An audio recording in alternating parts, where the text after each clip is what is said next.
Start. Hello family, my name is Des and we are continuing with earthquakes and volcanoes, and now we're working on the second part, which we have given the title, or which is called plate tectonics. So we're going to be working on plate tectonics, and so if you haven't watched the previous video, please just go ahead and watch the part one of earthquakes and volcanoes, so that you can just really get what we are talking about here. We don't want you to be behind and not know what's going on. So go back, watch the first video, and then come back and watch this one.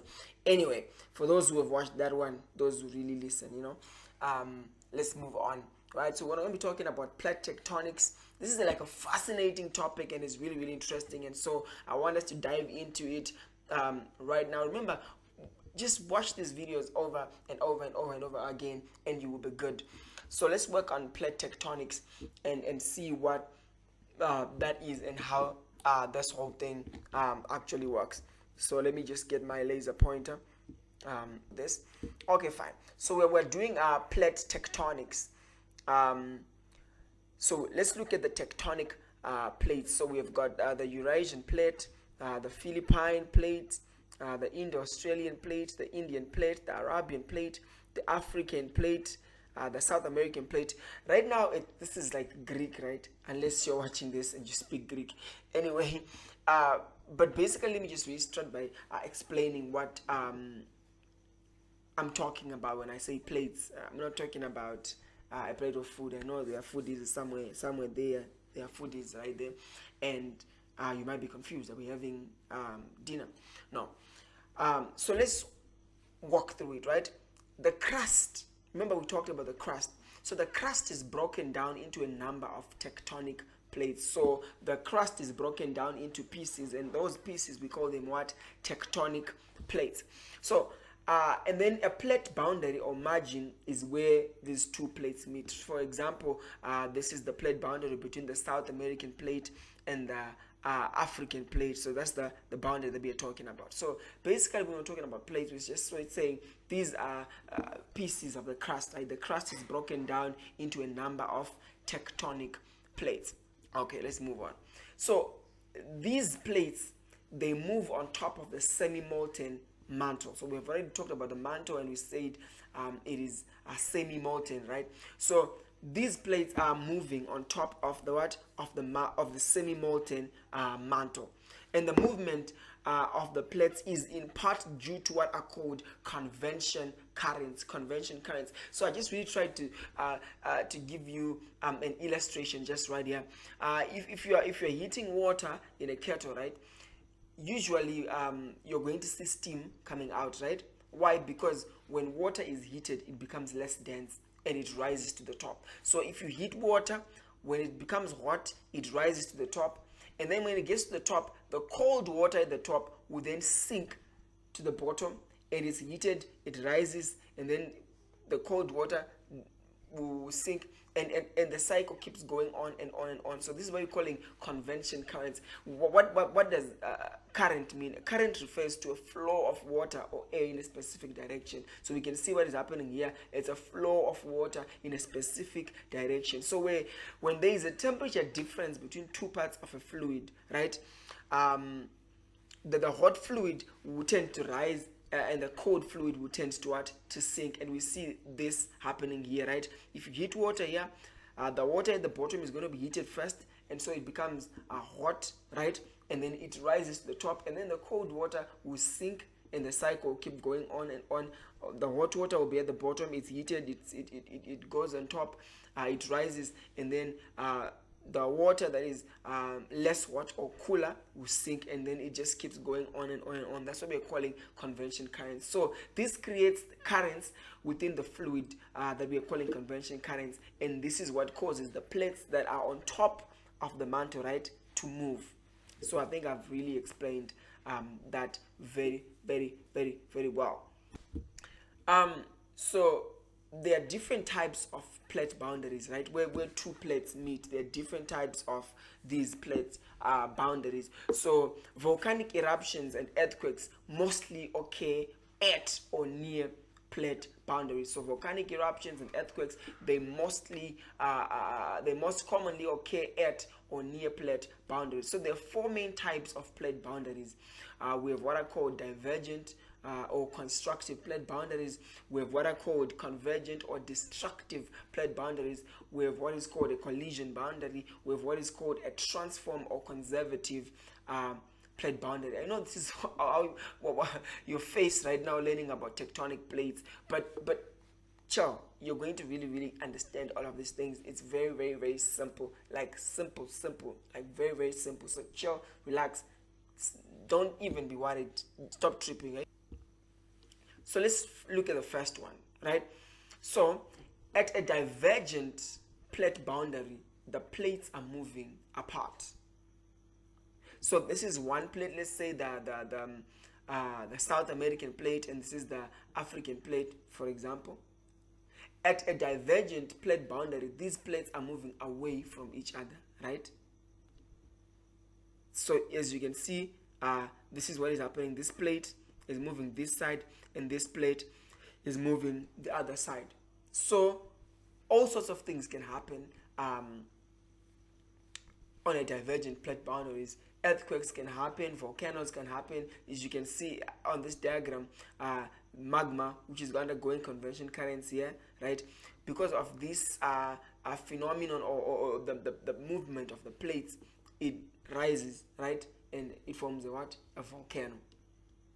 So magma will rise. We said when magma rises, it's now called what? Lava, and it forms of a volcano. But we're not really talking about volcanoes right now.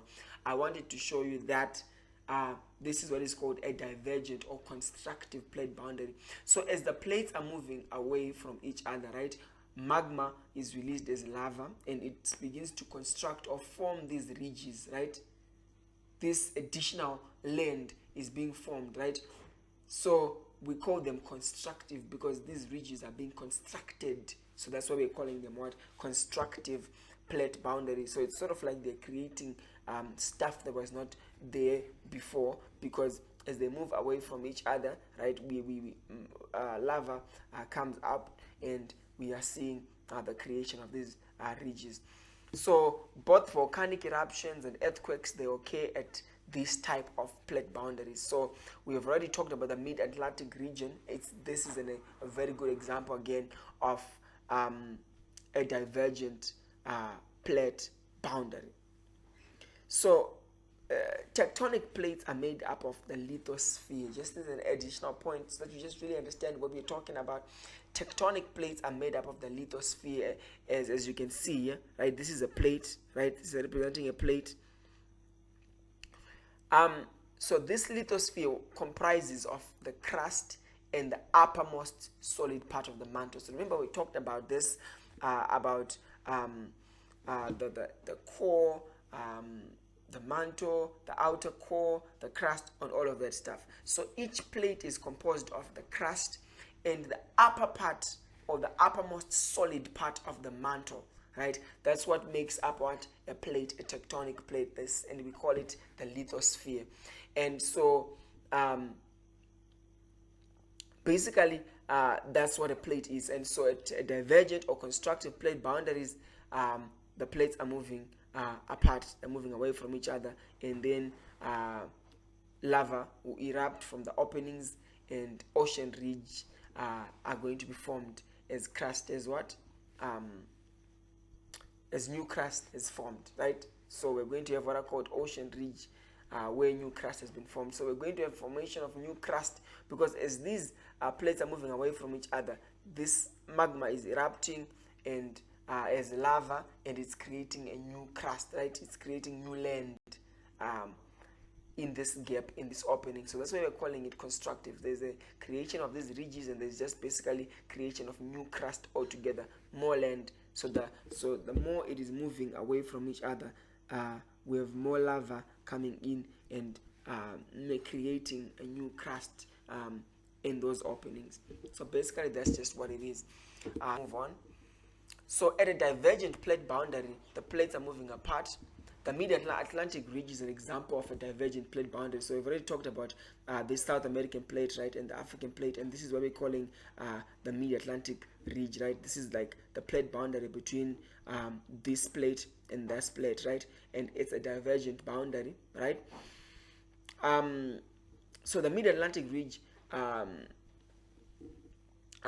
is mid-ocean ridge located along the floor of the Atlantic Ocean and part of the longest mountain range in the world. It runs through island separating into two. So it runs through the country island, right? And it separates it into two, because remember, it's separating land into two, right? It's the crust is moving away, the plates are moving away from each other. So that's what we are just really talking about right there. So in the North Atlantic, the ridge separates the North American plate from the Eurasian plate. So we're talking about the North American plate is here, the Eurasian plate is what is here.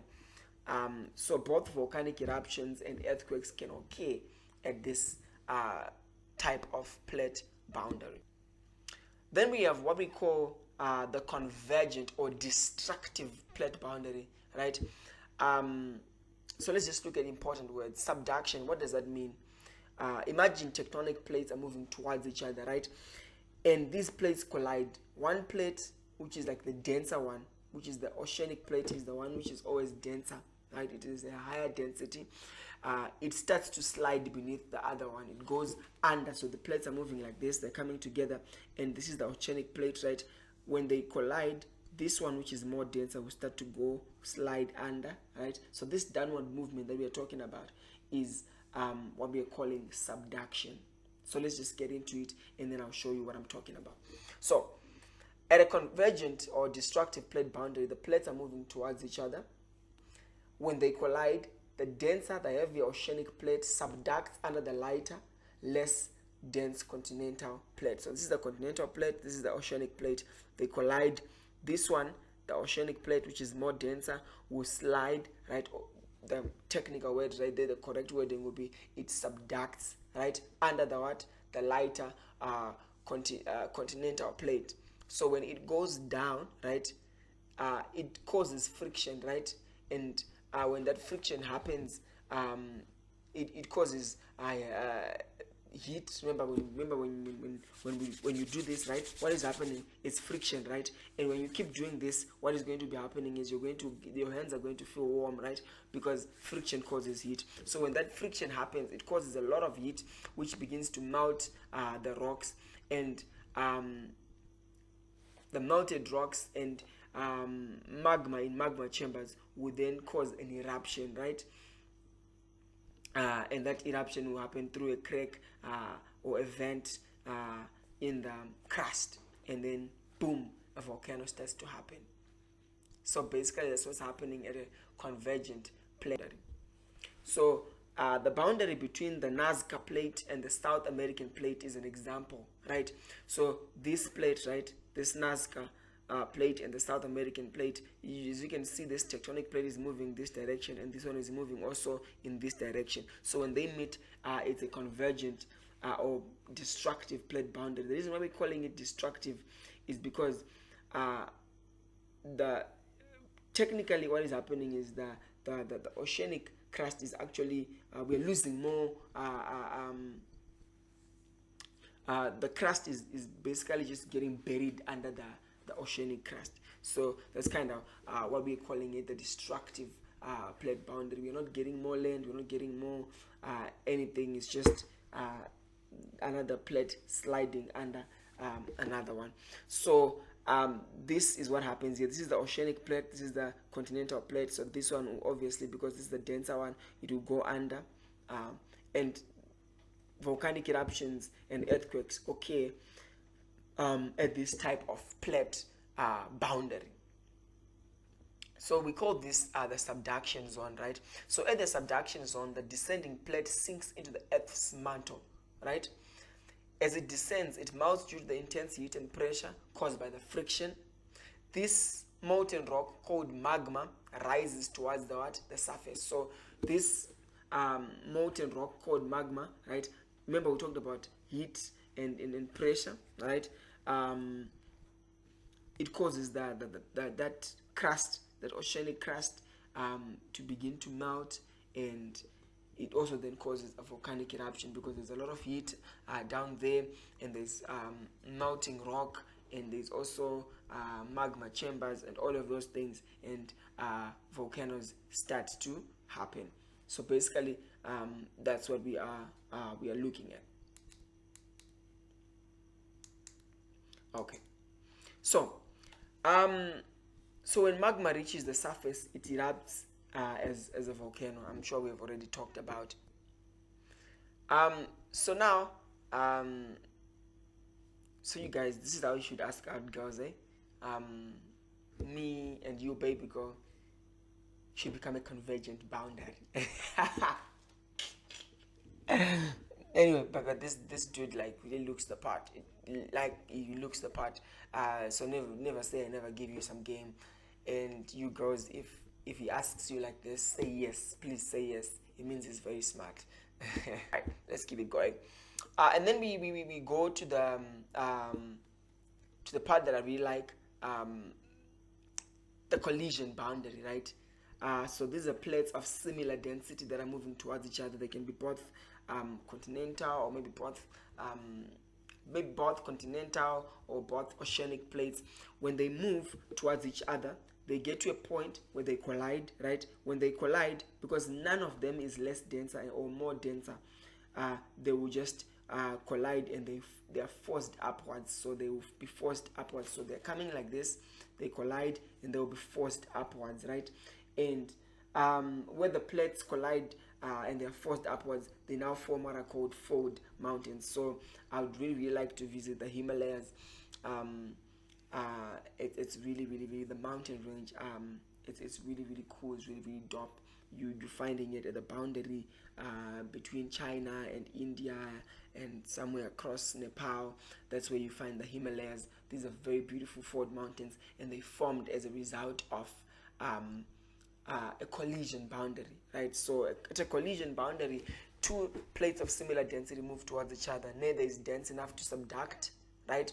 So the land is pushed upwards. So if you check the background here, these are the Himalayas, and it's really pretty. Then so like I've said, neither is dense enough to subduct. So the land is pushed upwards. This forms the fold mountains, such as the Himalayas, and so earthquakes are the main hazard at this plate of this type of plate boundary. So this is the Himalaya, right? Between India and China, and somewhere along Nepal, and this is what we call the Himalaya. Really nice, beautiful place. I'm hoping to visit one day and just really see and appreciate the beauty of nature. And then lastly, we have what are called transform or conservative boundaries. Conservative means what? You're just keeping what things as they are. You're not destroying, you're not creating, just trying to keep it, right? So at a transform or conservative boundary, the plates move past past each other in opposite direction, or in the same direction but at different speeds. So it's either this plate is moving this direction and this one is moving this direction, or they're both moving in the same direction but at different speeds. So it will kind of like have the same effect as if the other one is pulling backwards and the other one is pulling forwards, since they are moving at very different speeds. And so at this plate boundary, earthquakes are the only hazard at this type of boundary. So basically that's it for plate tectonics. You guys just go over these videos over and over again, and then just do me a favor, you guys. Do me a favor. If you think this is mad, if you think this is crazy and this is good, just like, share, subscribe, tell a friend that this is your geography plug. If you want to pass geo, just watch these videos. For most of my students, they never really have to read anything else. If they just watch the videos and they get what I'm just explaining, that's just all they need, and they are ready to pass their IGCSE exams with very much flying colors. Until next time, peace.